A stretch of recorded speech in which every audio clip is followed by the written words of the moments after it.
मित्रांनो नमस्कार. सध्या आपल्या महाराष्ट्राच्या राजकारण एवढं घाण झालेलं आहे, महाराष्ट्राचं काय देशाचं सुद्धा, कारण लोकांना काही सुचतच नाही, कोणाला चांगलं म्हणून कोणाला वाईट. त्यामध्ये एक बातमी आता सध्या फिरते छगन भुजबळांची. तुम्ही जर बघसाल तर छगन भुजबळचा व्हिडिओ आणि देवेंद्र फडणवीसचा व्हिडिओ व्हायरल होतो. तर देवेंद्र फडणवीस त्यांना खूप नावं ठेवतात, ते किती भ्रष्टाचारी हे सांगतात ते. आणि आज त्यांना मंत्रिपदाची शपथ दिली. एकनाथ शिंदे त्यांच्या मांडीला मांडी लावून बसणार नव्हते, तर तेही बसायला लागले. हे राजकारणाचा भाग आहे, त्याच्यामुळे आपण कोणालाच काही बोलायचं नाही, कारण की सगळ्यांना सत्ता पाहिजे, कोणी का असं नाही. सत्ता जिकडे मिळेल तिकडे लोक जात आहेत, फक्त भरला जातो तो सामान्य माणूस. आज जर एखादा शिवसेनेत आहे तर शिवसेनेवाले त्याला उदो उदो करतात आणि भाजपवाले राष्ट्रवादीवाले त्याला शिवे देतात. नंतर तो भाजप किंवा राष्ट्रवादीत जातो तो शिवसेनेवाले शिवे देतात. म्हणजे आपण काय करतो आहे का, तो माणूस माझ्याजवळ आहे तर चांगला आहे, त्याच्याजवळ गेला तर वाईट आहे. आपण फक्त एवढंच ठरवतो. पण तुम्हाला माहिती का, हे राजकारणी आपला चांगला उपयोग करून घेतात. ती लोक भांडताना दिसतात का, तर नाही भांडत. भांडतंय कोणतं आपण, हा माझा नेता, ते माझा पक्ष. पण त्यांची काय दशा दिशा काय आहे का नाही आहे, आपल्यासाठी काय चाललं हे कोणी बघतंय का? फक्त चर्चा रंगवायचं, दिवसभर बातम्या रंगवायच्या, आणि आपण पण 24 तास त्याच बातम्या बघतो आणि मस्तपैकी मजा करतो, एन्जॉय करतो. या सगळ्या गोष्टीला आपण जबाबदार आहोत. तुम्हाला माहिती खाली भांडणं होतं, ते माझ्या पक्षाला कसा बोलला, माझ्या नेत्याला कसा बोलला, तुला काय अधिकार, तुझा नेता असा, तुझा नेता तसा. आणि परत 2 दिवसांनी ते एकत्र बसतात आणि मग कार्यकर्त्यांना सुचत नाही का आता काय करायचं, मग स्वागत करायचं.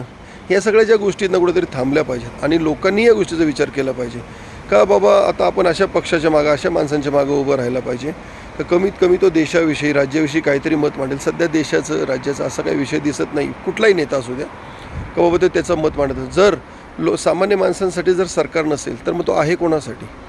ही खूप महत्त्वाची गोष्ट आहे आणि सगळ्यांनीच विचार करायची गोष्ट आहे. आपण आपापसात भांडतो, तुम्ही याला शिवे देताय, तुम्ही त्याला शिवे देताय. प्रत्येक माणूस, राष्ट्रवादी असो, काँग्रेस असो, भाजप असो, शिवसेना असो, कोणी असू द्या, सध्या कुठलाही माणूस, आमदार असो, खासदार असो, तो पक्षासाठी कामच नाही करत.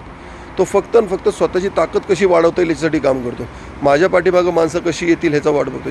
जर का भविष्यात असं काही वेळ आली तर मग मी जेव्हा हा पक्ष सोडेल तर माझ्या पाठीमागं बरीचशी लोकं आली पाहिजेत आणि पुढच्या वेळेस परत निवडून आलो पाहिजे. ही या लोकांची सध्या तरी प्रत्येक आमदार आणि खासदारांची प्रयत्न चालू आहेत असं मला वाटतं. तर कुठं ना कुठंतरी थांबवणं गरजेचं आहे. त्याच्यामुळे ना आता प्रत्येक वेळेस आपण पण राजस्थानसारखं केलं पाहिजे, दर 5 वर्षांनी आपल्यातलं सरकार बदललं गेलं पाहिजे खरं म्हणजे. तरच ही लोकं जागृत होतील का नाही बाबा आपण एक ठिकाणी थांबून लोकांसाठी कामं करूया. तुम्हा लोकांना काय वाटतं बघा, आपण ज्यांना शिव्या देतो, खूप शिव्या देतो, आणि 5 वर्षात आपल्याला जेव्हा वेळ येते का आपण सत्ता परिवर्तन करूया, तेव्हा आपण काय करतो, त्यांच्या पैशाला बळी पडतो. आता त्यांनाही राजकारण नाही कळलं आहे का पैसे दिल्यानंतर एक गपगुमान पैसे स्वीकारतात.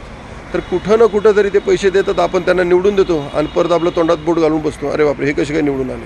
अरे आपणच दिलं ना मत त्यांना पैसे घेऊन. मग आता बदला, आता तरी विचार बदला थोडे. का ही लोकं कोणाचीच नाही आहे, कोणीही असू द्या, कुठलाही पक्ष, कुठलाही काय, तर सगळे सत्तेसाठीच आता भांडतात. त्याच्यामुळं या लोकांना, जी लोकं सत्तेत आहेत त्यांना बदला, दुसऱ्यांना सत्ता द्या, परत त्यांना बदला, यांना सत्ता द्या. हे अशी अदलाबदल ही ना प्रत्येक 5 वर्षांनी झालीच पाहिजे असं माझं वैयक्तिक मत आहे. आणि कुठं ना कुठं तरी मतदान हे ना 100% सक्तीचं केलं पाहिजे, म्हणजे ना पैसे घेणं देणं कमीत कमी थांबत. बरं का, सामान्य माणूस, चांगल्यातला चांगला सुशिक्षित माणूस पैशासाठी ना वाट बघत असतो, माझे पैसे मला मिळाले नाही, मी मतदान करणार नाही, इथपर्यंत लोक भांडताना मी बघितले. तर सगळ्यांनी आता जागृत होण्याची गरज आहे, देशाला, राज्याला या गोष्टीची गरज आहे का आता माणसांनी पहिलं स्वतः भ्रष्टाचार संपवा, म्हणजे दुसऱ्याला तुम्ही भ्रष्टाचार म्हणू शकता. खरी भ्रष्टाचारी तर आता जनता झाली असं मला म्हणायचं आहे. भले लोक आमदार खासदार तर आहेतच, सुरुवात आपण करतो, दे 5,000, दे 2,000, प्रत्येक मतामाग आज लाखो रुपये जे वाटतात ते कुठून येतात मग, याचा विचार आपण करतो का? तर सुरुवात आपण करतो भ्रष्टाचाराची. म्हणून भ्रष्टाचारीला, जे काही भ्रष्टाचार वाढला आहे त्याला जबाबदार आपणच आहोत असं मला म्हणायचं. तुम्हाला लोकांना काय वाटतं बघा, सांगा. धन्यवाद. जय हिंद, जय महाराष्ट्र.